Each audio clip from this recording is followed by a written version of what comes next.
আচ্ছা, আপনারা কি কখনো ভেবে দেখেছেন যে আমাদের চারপাশে থাকা একদম সাধারণ ছোট্ট একটা জীবন্ত কোষ বা অণুজীব ব্যবহার করে আমাদের জীবনযাত্রাকে কতটা বদলে দেয়া সম্ভব? চলুন আজকে বায়োটেকনোলজির এই দারুণ ইন্টারেস্টিং দুনিয়াটা একটু ঘুরে দেখি। একবার ভাবুন তো, ডায়াবেটিসের মতো একটা রোগের জন্য যে ইনসুলিন লাগে, সেই জীবন বাঁচানো ইনসুলিনটা তৈরি হচ্ছে একটা ছোট্ট ব্যাকটেরিয়ার শরীরে, যাকে খালি চোখে দেখাই যায় না। অবিশ্বাস্য লাগছে, তাই না? কিন্তু এটা আসলেই সম্ভব। আর কিভাবে সম্ভব, সেই উত্তরটাই কিন্তু লুকিয়ে আছে বায়োটেকনোলজির ভেতরে। তো সবার আগে আমাদের বুঝতে হবে যে এই বায়োটেকনোলজি জিনিসটা আসলে কি। এর একদম মূল আইডিয়াটা কিন্তু খুবই সোজা, আমাদের দরকারি জিনিস তৈরির জন্য বায়োলজিকে কাজে লাগানো। মানে সহজ করে বললে, যখন আমরা কোনো জীব বা ধরেন কোষ কিংবা ডিএনএর মতো কোনো বায়োলজিক্যাল জিনিস ব্যবহার করে মানুষের কাজে লাগার মতো কিছু একটা বানাই, সেটুকুই হলো বায়োটেকনোলজি। এখানে ফোকাসটা হলো কাজে লাগার মতো কিছু একটা তৈরি করা। তাহলে পুরো ব্যাপারটা কি দাঁড়ালো?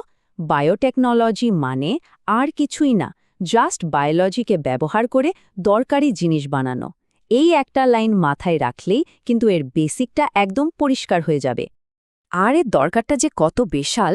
ধরেন, ভালো ফসল ফলানো, বিভিন্ন রোগ ডায়াগনোসিস করা, ইনসুলিনের মতো জীবন বাঁচানো ওষুধ তৈরি করা, এমনকি সমুদ্রের তেল ছড়িয়ে পড়লে সেটাও পরিষ্কার করার মতো কঠিন সব কাজেও কিন্তু বায়োটেকনোলজি আমাদের হেল্প করছে। আচ্ছা, বায়োটেকনোলজি কিন্তু একদম নতুন কোনো ব্যাপার না। হাজার হাজার বছর ধরেই তো আমরা দই, রুটি এসব বানাচ্ছি। এগুলো সবই কিন্তু ট্রেডিশনাল বা প্রচলিত বায়োটেকনোলজির উদাহরণ। কিন্তু এখনকার যে মডার্ন বায়োটেকনোলজি, সেটা অনেক বেশি পাওয়ারফুল, কারণ এটা সরাসরি জিনের লেভেলে কাজ করে, যেটাকে আমরা বলি রিকম্বিনেন্ট ডিএনএ টেকনোলজি। তো চলেন এবার মডার্ন বায়োটেকনোলজির সবচেয়ে মজার পার্টটাতে ঢোকা যাক। পুরো প্রসেসটাকে না আমরা খুব সহজ করে একটা কাট পেস্ট কপি প্ল্যান হিসেবে ভাবতে পারি। চলেন দেখি ব্যাপারটা কিভাবে কাজ করে। এই পুরো কাজের ভিত্তিটাই হলো রিকম্বিনেন্ট ডিএনএ। এর মানে কি? মানে হলো, আমরা একটা জীবের ডিএনএ থেকে আমাদের দরকারি অংশটা কেটে নিই, আর সেটাকে আরেকটা জীবের ডিএনএর সাথে জুড়ে দিই, অনেকটা দুইটা আলাদা সুতা জোড়া লাগানোর মতো।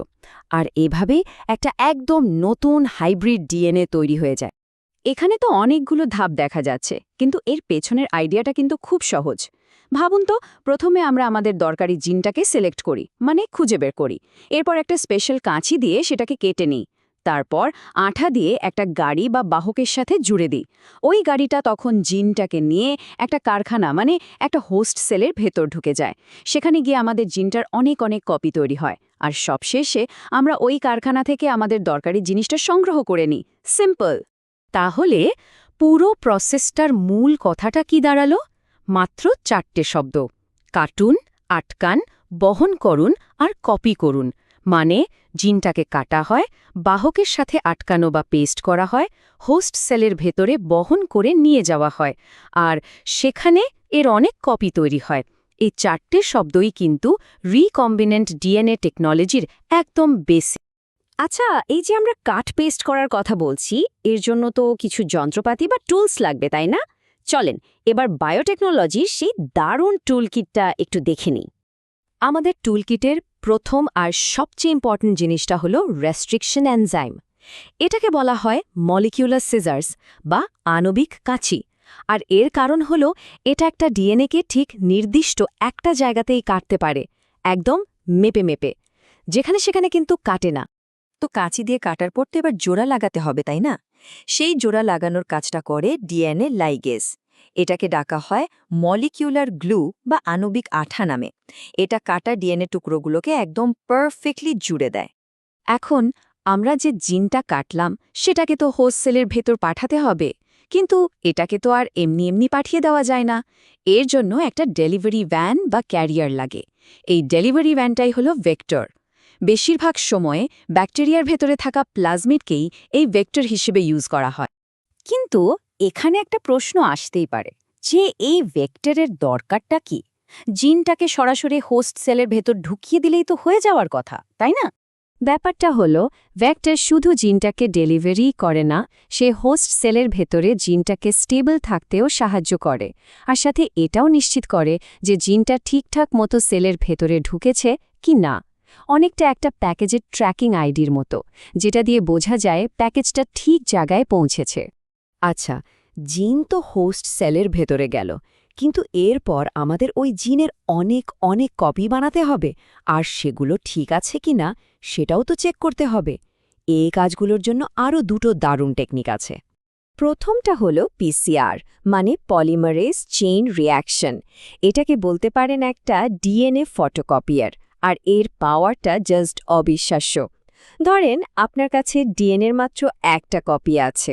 এই পিসিআর টেকনিক ব্যবহার করে মাত্র কয়েক ঘন্টার মধ্যে সেটার মিলিয়ন্স, এমনকি বিলিয়ন্স কপি তৈরি করে ফেলা সম্ভব। এই ফটোকপি মেশিনটা আসলে 3টা ধাপে কাজ করে, আর এই ধাপগুলো বারবার রিপিট হতে থাকে। প্রথম ধাপে, মানে ডিন্যাচুরেশনে, ডিএনএকে গরম করে এর দুটো সুতাকে আলাদা করা হয়। পরের ধাপে অ্যানেলিংয়ে প্রাইমার নামে ছোট ডিএনএ টুকরো এসে নির্দিষ্ট জায়গায় বসে যায়। আর ফাইনালি এক্সটেনশন ধাপে একটা এনজাইম এসে নতুন ডিএনএ সুতা তৈরি করে দেয়। এই সাইকেলটা বারবার ঘুরতে থাকে, আর ডিএনএর সংখ্যা হু হু করে বাড়তে থাকে। তো এখন আমাদের কাছে ডিএনএর অনেক টুকরো আছে, কিন্তু সমস্যা হলো কোনটা ছোট আর কোনটা বড় সেটা আমরা বুঝব কিভাবে।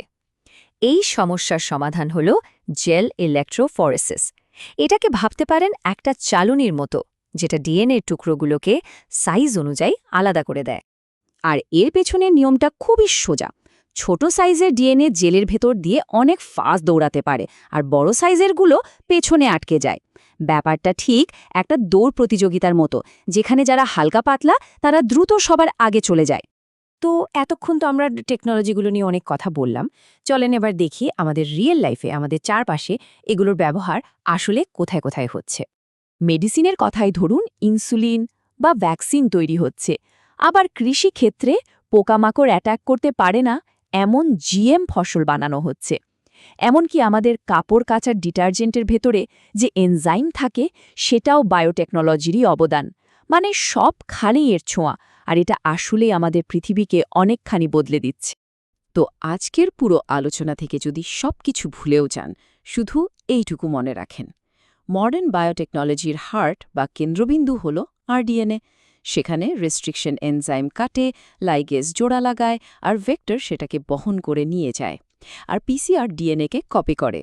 এই টেকনোলজিগুলোই কিন্তু মেডিসিন, কৃষি, ইন্ডাস্ট্রি আর পরিবেশ সবকিছুতে কাজে লাগছে।